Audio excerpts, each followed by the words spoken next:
Joseph, o Solow nos disse que a gente cresce porque a gente poupa. Cass Koopman nos disse que a gente poupa porque a gente prefere poupar. Barrow nos disse que a gente cresce se a gente inova. E o Acemoglu nos disse que a gente cresce se a gente tem instituições que permitam o crescimento. E o Joseph Stiglitz, qual que ele acha que é a causa fundamental do desenvolvimento econômico? Oh, economic development, we know a lot of things that stop economic development. If you don't save, it's very hard to grow.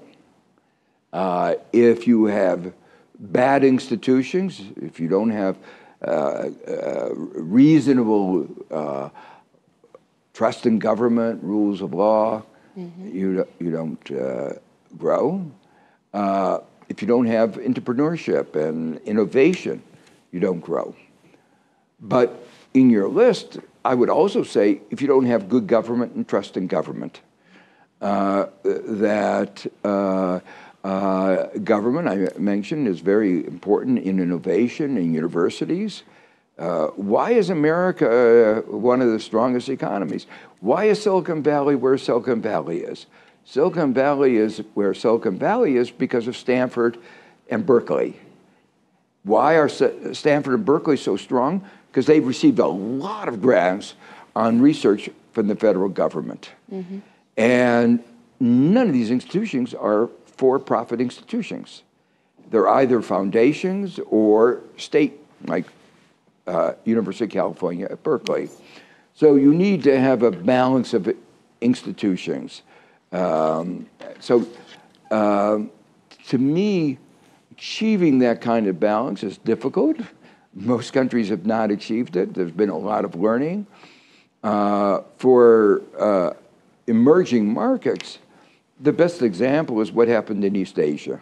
We call it, I wrote a book called, the East Asia Miracle, when I worked with the World Bank on this. The question was, what led to success? And an important part of it was this mixture that I described. We also talked about the importance of promoting equality. More equal societies grow better. Now that's wisdom of the IMF and the OECD. And an important thing that's finally coming back in the policy discourse is industrial policy. The role of the government in promoting innovation, promoting structural transformation. And it couldn't be more important now because of the green transition. The United States, for 40 years, told countries not to have industrial policies.